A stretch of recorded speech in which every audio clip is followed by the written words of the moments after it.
Hello. Up next here we have the game Dead or Alive. Dead or Araibu. Martial arts fighter. Dope game. I love this game. And I love this series. The story about me and Dead or Alive, back in the day, we're in 2020, so back in I would say the year 2002, maybe. That was approximately the year that the original Xbox first came out. I believe it was literally released in 2001, but I was walking around, I think in Best Buy one day. My parents took me and they were shopping for something else. But of course, me being the young buck I was probably like 9 or 10 years old at the time. I would walk around and play the little demo video games. They would have a console and a TV and a controller there where you could just walk up and start playing if no other kids were. And they had like demo games. And I'll never forget that one time I jumped on an Xbox and I saw this fighting game and it was Dead or Alive. I will never forget that title was Dead or Alive. And I remember it so well because I could button mash like the A button and the X button and all of them, Y and B. And it would actually look great like on the screen. Like you would go pa pa pa pa pa pa pa. Like it was super fast-paced, aggressive style with like these pretty anime girls on the screen. And I just remember that like a super great experience. I was like, fuck yes, dude. Like this is so fun. Of course, I could never convince my parents to like buy me an Xbox at that time. They were like the new console. I just remember the graphics looking like super good and super fast paced. It was like very, very fast style. And then of course, so many years passed and not until like last year or this year that I start getting again into Dead or Alive. I started researching it. Just so you're aware, in my childhood, I have owned a Super Nintendo, a Nintendo 64, a PlayStation 2, and a Nintendo GameCube. Those are the desktop style consoles, not the handheld, that I've had in my lifetime. At the age of 27, now I have started collecting and purchased consoles like the PlayStation 1, the Sega Dreamcast, and I also again have my PS2 and my GameCube. So this is the first time that I'm exploring PS1. I remember my friend always had a PlayStation when I was a little kid, but I never owned one myself. So anyway, this game released in the year here it is, 1996. Holy cow. 1996, like that's when Tomb Raider and like the first Resident Evil were being released. I mean, can you believe that?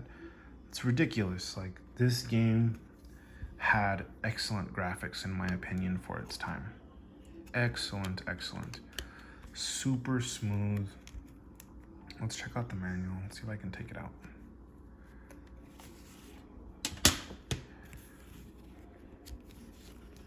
Here you have like a cool bio on the characters. Kasumi, John Lee. Who else do you have? Lei Fang, Bayman, Tina. Super dope. It teaches you like the different combos, hold system, the mode select. This was first released in arcades by Tecmo on arcade machines, and then they ported it to a home console for the PlayStation. I think they ported it first to the Sega Saturn, and then they also made it for the Dead or Alive PlayStation. Sega Saturn and PS1 they are the same game, but they do look quite different. I think the Sega Saturn looks great. The backgrounds look fantastic, 3D, and but it looks a little bit more of that like blocky polygon 8-bit style. I mean, I don't think the Saturn had the same beautiful graphic capabilities as the PlayStation. Maybe it did. I don't know. I'm not that educated on that. But it definitely looked a little bit grittier. This game, for the PS1, it looked a lot smoother. As you might be able to see, the characters were a lot more rounded off, but the backgrounds suffered a little bit because they weren't that same beautiful 3D style as the Saturn. But they were still pretty cool. They were acceptable. They got the job done, you know, so that you could still play the game and have fun. Where this game really excels is its playability, just being able to button mash and just, you know, a lot of us don't really have the time to sit down and start learning combos and memorize them and practice time after time. I mean, there's so many other video games out there, and when you're an adult, you know, you got bills to pay, you got stuff to do. You're not always just gonna sit down and play a game for the end of time. I mean, if you're blessed and you have that time, great, do it, you know, but I just don't feel like I want to make that investment in just mastering and become a super master of Tekken or whatever the other ones are, Street Fighter. Dead or Alive is so much fun because you can just turn on the freaking game and just have a blast. Just button mash. The female characters are super cute. I think that's what makes this game. These, you know, big boobed, hot anime characters, they're super sexy.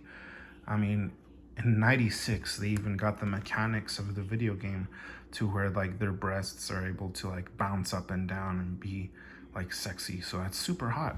Look, you can even do like sexy moves like this where you just like get your like, you know, just get in that position and just do like cool moves like that.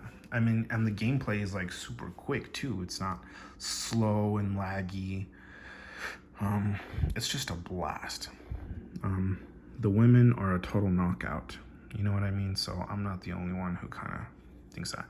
Dead or Alive, with its intricate fighting system, high-resolution graphics, and intense gameplay, gives the Tekken franchise a run for its money.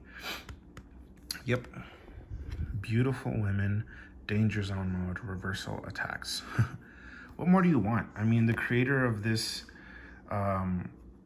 game was just like, dude, just give me some tits and some fighting and some badassness and we'll have a good time. And I mean, come on. They hit the nail on the head.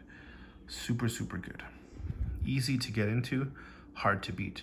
This is so important. You need a challenge. You can't just play a game and not be challenged and just zip through it like super easy. Just like with Tekken, you know, each round that you play in tournament mode, the opponent gets more difficult. Definitely a bitch to beat, but it's a lot of fun. You're able to just jump into this game, have a blast, and it's great. I'm gonna give this game a 10 out of 10. Oh, actually, no, I'm sorry, 9 out of 10. The fact that the PS1 didn't have the beautiful backgrounds as it did in the Saturn kind of like brings it down a little bit. That was a little bit disappointing. The music's still pretty cool.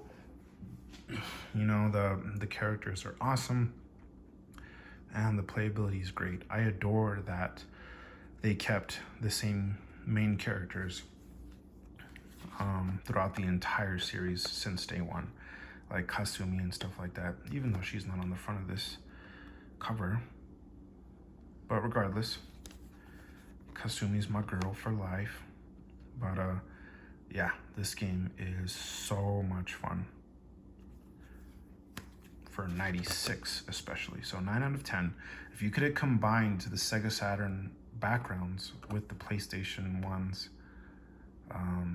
graphics of like the beautifully shaped characters and fighting and speed, it would have been a 10 out of 10. But other than that, just a great game. And that's it. Thank you.